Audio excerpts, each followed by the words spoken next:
எல்லாருக்கும் வணக்கம். எல்லாரும் எப்படி இருக்கீங்க? எல்லாரும் நல்லா இருக்கீங்கன்னு நம்புறேன். இன்னைக்கு வந்து என்னுடைய டூஸ்டே விளாக் தான் பார்க்க போறோம். ஃபர்ஸ்ட் டைம் நம்ம சேனலை பார்க்குறீங்கன்னா மறக்காம சப்ஸ்கிரைப் பண்ணிக்கோங்க. இந்த விளாக் வந்து எந்த அளவுக்கு வீடியோ எடுத்திருக்குன்னு எனக்கு தெரியல. ஃபர்ஸ்ட் டைம் லாங் வீடியோ எடுக்கிறேன் அப்படின்றதால எப்படி எடுக்கணும் அப்படின்ற விஷயம் எனக்கு தெரியல. இந்த வீடியோ அட்ஜஸ்ட் பண்ணிக்கோங்க. நெக்ஸ்ட் வீடியோல இருந்து இன்னும் நல்லா பர்ஃபெக்டா யூஸ்ஃபுல்லா எடுக்க ட்ரை பண்றேன். ஃபர்ஸ்ட் டைமா இந்த வீடியோ ஃபர்ஸ்ட் விளாக் இதுதான். எப்படி இருந்தாலும் கொஞ்சம் அட்ஜஸ்ட் பண்ணிக்கோங்க. எப்படி இருக்கு அப்படின்னு கமெண்ட்ஸ்லயே சொல்லிட்டு போங்க. எங்க வீட்ல வந்து கதவு திறந்ததும் தார் ரோடு தான். பெருசா சாணி தெளிச்சு தான் கோலம் போடணும் அப்படின்னு அவசியம் இல்லை. ஏன்னா நான் வந்து கொஞ்சமா மஞ்சத்தூள் மட்டும் தண்ணியில போட்டு தண்ணி தெளிச்சே கோலம் போட்டு வேலையை முடிச்சுக்கலாம். ஏன்னா பெருசாவும் கோலம் போட முடியாது. போட்டா அடிக்கடி ரோட்ல வண்டி வந்துட்டே இருக்கும். நம்மளும் எந்திரிச்சு எந்திரிச்சு ஓரமா நிக்கணும். ஸோ சிம்பிளா வந்து போட்டுட்டு நான் போயிடுவேன். என்னைக்காச்சும் கலர் கோலம் போடுவேன். ஆனா தார் ரோடு அப்படின்றதால கலர் கோலம் கலையவே கலையாது. இருந்தாலும் எனக்கு ஒரு வருத்தம். கோலம் போடுறதுக்கு வாசல் பெருசா இல்லையே அப்படின்னு சொல்லிட்டு. நீங்களும் இது மாதிரி யாராச்சும் ஃபீல் பண்ணியிருக்கீங்களான்னு கமெண்ட்ஸ்ல சொல்லுங்க. ஏன்னா அம்மா வீட்ல எல்லாம் வந்து நானு சாணி தெளிச்சு தான் கோலம் போட்டிருக்கேன். அப்புறம் நைட்டே வந்து எல்லா வேலையும் முடிச்சிட்டேன் இல்லையா? அதனால கிச்சன் வந்து கொஞ்சம் கிளீனாவே இருந்துச்சு. அப்படி நான் கிளீன் பண்ணாம விட்டுருந்தேன்னா எனக்கு ரொம்பவே கஷ்டமா இருக்கும். லஞ்ச் பாக்ஸ்ல இருந்து எல்லாமே நைட்டே கிளீன் பண்ணிட்டேன். நேற்று நைட்டு போல மாவு அரைச்சிருந்தேன் இல்லையா? அந்த பாத்திரமும் கழுவி வச்சிருந்தேன். அதையும் எடுத்து இருக்க வேண்டிய இடத்துலயே வச்சுட்டேன். நீங்க வந்து உங்களுடைய குட்டீஸ்க்கு என்ன மாதிரி லஞ்ச் எல்லாம் கட்டி கொடுப்பீங்க அப்படின்ட்டு எனக்கு சொல்லுங்க. எனக்கு கொஞ்சம் யூஸ்ஃபுல்லா இருக்கும்ல. எங்க வீட்ல எப்பயுமே வந்து டிஃபன் கொடுத்துட்டா எல்லாருமே சாப்பிட்டுருவாங்க. எங்க வீட்ல என் பொண்ணுக்கும் பையனுக்கும் எல்லாமே ஆப்போசிட். பொண்ணுக்கு வந்து தோசை, பையனுக்கு வந்து இட்லி. பொண்ணுக்கு வந்து ஸ்வீட்டு, பையனுக்கு வந்து காரம். இப்படிதான். நானும் அதேதான். எங்க வீட்ல இருக்க சொல்ல எனக்கு பிடிச்சது என் தம்பிக்கு பிடிக்காது, என் தம்பிக்கு பிடிச்சது எனக்கு பிடிக்காது. இது அப்படியே எங்க வீட்ல கண்டினியூ ஆகுது. ஏன்னா ஏன்னு தெரியல. ஒரு ஆள் இப்படி ஒரு ஆள் அப்படிதான் இருக்காங்க. உங்க வீட்லயும் இப்படிதானான்னு கமெண்ட்ஸ்ல சொல்லுங்க. இன்னைக்கு வந்து சாப்பாடு வேணாம் அப்படின்னு சொல்லிட்டு ஒரே அடம். எனக்கு சப்பாத்தி தான் வேணும் அப்படின்னு சொல்லிட்டு காலையில வந்து தோசை ஊத்திட்டு மதியம் சப்பாத்தி கொடுத்துடலாம். எப்பயுமே வந்து 2 வேளையும் டிஃபன் கொடுத்தா ஸ்கூல் விட்டு ஈவினிங் வந்த உடனே சாப்பாடு ஊட்டி விட்டுருவேன். ஏன் 2 வேளையும் டிஃபன் கொடுக்குறேன்ட்டு கேட்காதீங்க. ஏன்னா நான் என்னதான் பார்த்து பார்த்து சாப்பாடு செஞ்சு கொடுத்தா கூட அப்படியே ரிட்டர்ன் எடுத்துன்னு வந்துடுவா. அவளுக்கு வந்து கேரட் பிடிக்கும். பசங்களுக்கு வந்து கேரட் பிடிக்கும்னா மட்டும் இதை செஞ்சு கொடுங்க. சில பசங்களுக்கு கேரட் பிடிக்காது இல்லையா? என் பொண்ணுக்கு கேரட் எப்படி கொடுத்தாலும் நல்லா பழகிடுச்சு. அதையும் நான் சப்பாத்தில ஸ்டஃப் பண்ணி கொடுக்கும்போது நல்லாவே சாப்பிட்டுருவா. அப்போ நீங்க இத மாதிரி ஈஸியா பண்ணி கொடுக்கலாம். ரொம்ப சிம்பிளாவும் இருக்கும். லேட்டாலாம் எந்திரிச்சிட்டா இதை நம்ம பண்ணிடலாம். ஒரு 10 மினிட்ஸ்லயே செஞ்சு முடிச்சிடலாம். ஃபர்ஸ்ட் வந்து கொஞ்சமா எண்ணெய் ஊத்தி சீரகம் மட்டும் போட்டுக்கிறேன். கூடவே வந்து ஒரு ஆனியன், ஒரு கேரட் மட்டும் யூஸ் பண்ணிக்கிறேன். இன்னைக்கு வந்து ஒரு ஃபங்க்ஷனுக்கு போனோம் அப்படின்றதால எக்ஸ்ட்ராவே பால் வாங்கியிருந்தேன். பாப்பாவுக்கு நாட்டு சக்கரை தான் யூஸ் பண்றேன். ஏன்னா இந்த ஒயிட் சுகர் வந்து நிறைய டாக்டர்ஸ்லாம் சொல்றத பார்த்தாலே நமக்கு பயமா இருக்கு. அது ஏதோ ஒரு பாய்சன் மாதிரி சொல்றாங்க. ஆனா சின்ன வயசுல இருந்து நம்ம அதுதான் குடிக்கிறோம். இருந்தாலும் நான் பசங்களுக்கு கொடுக்கறது இல்லைன்னு சொன்னா என்ன திட்டுறாங்க. இதெல்லாம் அப்பையில இருந்து இருக்கு, ஏன் புதுசு புதுசா மாத்துறீங்க அப்படின்னு சொல்லிட்டு. முழுசா வந்து நான் ஒயிட் சுகர் அவாய்ட் பண்ணல. ஏன்னா அத்தை வந்து ஒயிட் சுகர் போட்டு தான் குடிப்பாங்க. பசங்களும் அவங்க கூட குடிச்சிட்டு தான் இருக்காங்க. இன்னைக்கு வந்து சிம்பிளா கார சட்னி தான் பண்ணியிருந்தேன். கொஞ்சமா பூண்டு, காஞ்ச மிளகாய், ஒரு துண்டு இஞ்சி, ஒரு 4 வெங்காயம், ஒரு 3 தக்காளி வந்து ஆட் பண்ணியிருந்தேன்.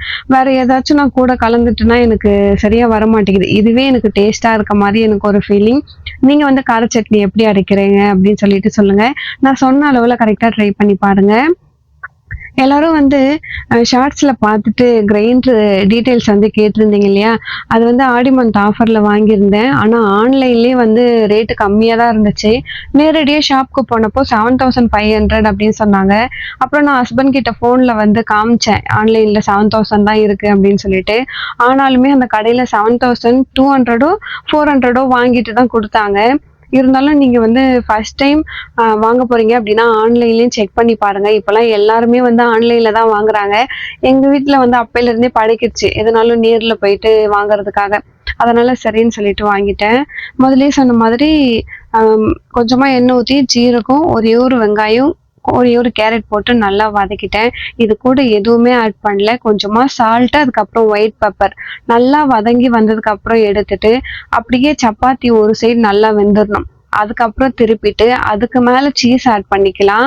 இது வந்து கண்டிப்பா மதியம் சாப்பிட்றப்போ நல்லாவே இருக்கும். ஏன்னா எப்பயுமே வந்து முன்னாடியே செஞ்சு வச்சு நான் ட்ரையல் பார்த்துருக்கேன். அவ சாப்பிடுற 12:30 மணிக்கு எடுத்து பார்ப்பேன். நல்லா இருக்கா அப்படின்னு சொல்லிட்டு. நல்லா இருந்தா மட்டும் தான் அந்த டிஷ் நெக்ஸ்ட் டைம் நான் குடுத்து அனுப்புவேன்.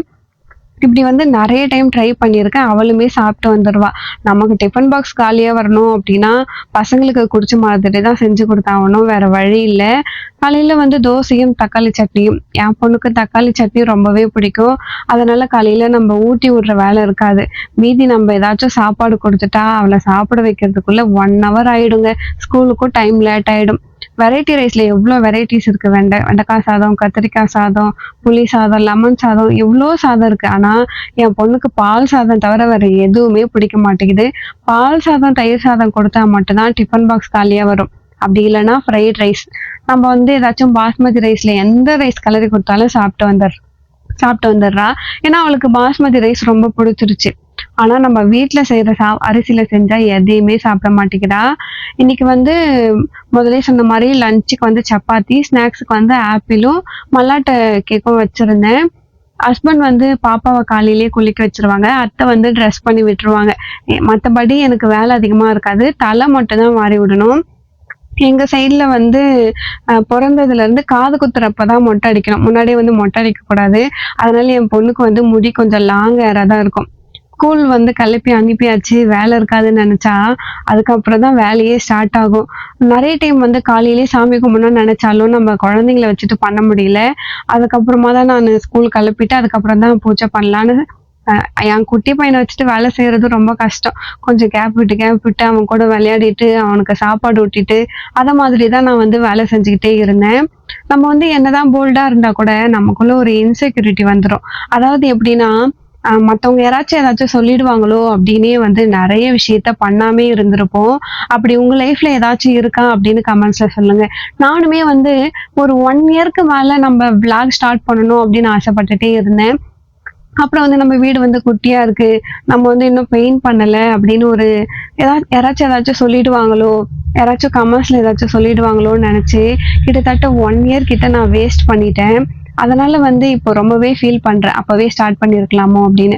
ஒரு விஷயம் வந்து தெரிஞ்சுக்கணும். யார் என்ன சொன்னாலும் நமக்கு என்ன தோணுதோ, அத பண்ணிக்கிட்டே இருந்தா நமக்கு கொஞ்சம் மைண்ட் ஃப்ரீயா இருக்கும் அப்படின்னு சொல்ல வரேன். உங்களுக்கு ஏதாச்சும் இன்செக்யூரிட்டி இருக்கு அப்படின்னா, அத கமெண்ட்ஸ்ல சொல்லிட்டு போங்க. அதுவும் இல்லாம இன்னொரு விஷயங்க, இந்த வெயிட் லாஸ் பண்றது. நம்ம வந்து வெயிட் லாஸ் பண்ணிட்டு அதுக்கப்புறம் வீடியோ போடலாம் அப்படின்னு நானும் நினைச்சிருக்கேன். ஆனா அது வந்து எவ்வளவு பெரிய தப்புன்னு இப்பதான் புரிஞ்சுது. அது நம்ம கையிலேயே இல்ல. வெயிட் லாஸ் பண்றது ஓகே தான். ஹெல்தியா வெயிட் லாஸ் பண்ணலாம். அதுக்குமே வந்து 1 இயர் ஆகுமா? 1 மந்த்லயே நம்ம வந்து 10 கேஜி குறைக்கணும் அப்படின்னு நம்ம வந்து பண்ணணும்னு நினைச்சா அது வந்து ஒரு பெரிய தப்பு அப்படின்ற மாதிரிலாம் சொல்றாங்க. நீயா நானா எபிசோட் தான் பார்த்திருந்தேன். அதுல வந்து டாக்டர்ஸ்லாம் நிறைய பேர் பேசியிருந்தாங்க. இவ்ளோ டாக்டர்ஸ்லாம் பேசுறாங்க. யாரு எத சொல்றது எடுத்துக்கிறதுன்னே தெரியல. ஒரு டாக்டர் வந்து இன்டர்மிட்டன்ட் ஃபாஸ்டிங் நல்லதுன்னு சொல்றாங்க. இன்னொரு டாக்டர் வந்து இன்டர்மிட்டன்ட் ஃபாஸ்டிங் பண்ணக்கூடாதுன்னு சொல்றாங்க. இதுல என்னன்னா சொல்றது 2 பேருமே டாக்டர் தான். அப்போ நம்ம எத வந்து கரெக்ட்டா எடுத்துக்குதுன்னு நமக்கு தெரியவே இல்ல.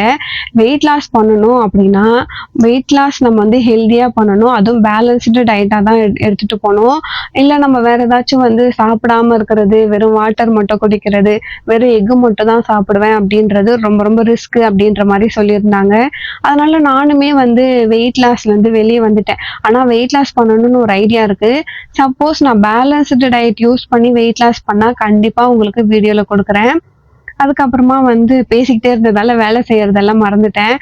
இன்னைக்கு வந்து பூஜை பாத்திரம் துலக்கிறதுக்கு சபீனாவும் பீதாம்பரி பவுடரும் யூஸ் பண்ணியிருந்தேன்.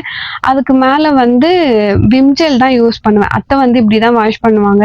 ஆனா அவங்க வாஷ் பண்ணா இன்னமும் வந்து ஒயிட்டா இருக்கும். ஏன்னா அவங்க வந்து மழை தண்ணி புடிச்சு வச்சிருப்பாங்க கேன்ல. அதுலயே தான் எல்லா வாட்டியும் வந்து கிளீன் பண்ணுவாங்க. நான் பண்ணும்பொழுது சிம்பிளா நம்ம வீட்ல இருக்க தண்ணியே வச்சு கிளீன் பண்ணிடுவேன். ஏன்னா நமக்கு வந்து என் பையனை வச்சு கிளீன் பண்றதே பெரிய விஷயம் அப்படின்றதால ஃபர்ஸ்டே சொன்ன மாதிரி ஈவினிங் வந்து ஒரு ஃபங்க்ஷனுக்கு போற வேலை இருக்குன்றதால எல்லா திங்ஸுமே முன்னாடி அரேஞ்ச் பண்ணி வச்சுட்டா நமக்கு கொஞ்சம் ஈஸியா இருக்கும் இல்லையா? அதுக்கப்புறமா தான் வந்து வீடெல்லாம் பெருக்கி, வீடெல்லாம் தொடச்சிட்டு, வீடெல்லாம் கிளீன் பண்ணிட்டேன். என் பையன் வந்து 2 வயசு ஆகுது. காலையில எந்திரிச்சா நைட் வரைக்கும் தூங்கவே மாட்டேங்கிறான். என் பொண்ணு வந்து 2 வயசு இருக்க சொல்லலாம். மதியம் ஒரு 2 மணி நேரமாச்சும் தூங்கிடுவா. அடம் பிடிக்கவே மாட்டா. ஆனா இவன் ஏன் இப்படி இருக்கான்னு எனக்கு தெரியவே இல்ல. ரொம்ப துருதுருன்னு இருக்கிறதால, நம்ம வேலையும் பார்த்துக்கணும், அவனையும் நம்ம பார்த்துக்கணும் அப்படின்றதால, காலையில வந்து சாமி கும்பிட முடியாது. ஈவினிங் போல தான் விளக்கேத்தி சாமி கும்பிட்டு இருந்தேன். ஆனா வந்து இன்னொரு விஷயம் சொல்லியே ஆவணும். அ சாய்பாபா வந்து எனக்கு ரொம்ப ரொம்ப முக்கியமான ஒரு தெய்வம். என்னோட அப்பா அவரு. ஃபேவரைட் கடவுள்னு சொல்லலாம். ஒரு இஷ்ட தெய்வம் அப்டின்னாலே எனக்கு சாயப்பா தான். நமக்கு கேட்டது கிடைக்குது அப்டின்னா, அந்த தெய்வம் நமக்கு இஷ்ட தெய்வமா தானே இருக்கணும். சாய்பாபா கிட்ட நான் ஒரு விஷயம் கேட்டேன் அப்டின்னா, அது இல்ல எனக்கு நடக்காம இருந்ததே கிடையாது. எந்த விஷயமா இருந்தாலும் கிடைச்சிடும். இத நான் ஏன் இன்னைக்கு சொல்றேன் அப்டின்னா, நீங்களும் வந்து அ சாய்பாபா கிட்ட வேண்டி உங்களுக்கும் நல்லது நடக்கணும் அப்படின்றதுக்காக தான். இந்த விளாக் உங்களுக்கு பிடிச்சிருக்கும்னு நினைக்கிறேன். வீடியோ பிடிச்சிருந்தா மறக்காம நம்ம சேனலை சப்ஸ்கிரைப் பண்ணிக்கோங்க. வீடியோக்கு லைக் கொடுங்க. அடுத்த ஒரு நல்ல ஒரு விளாக்ல மீண்டும் நம்ம பார்க்கலாம். அது வரைக்கும் டாடா பாய் பாய்.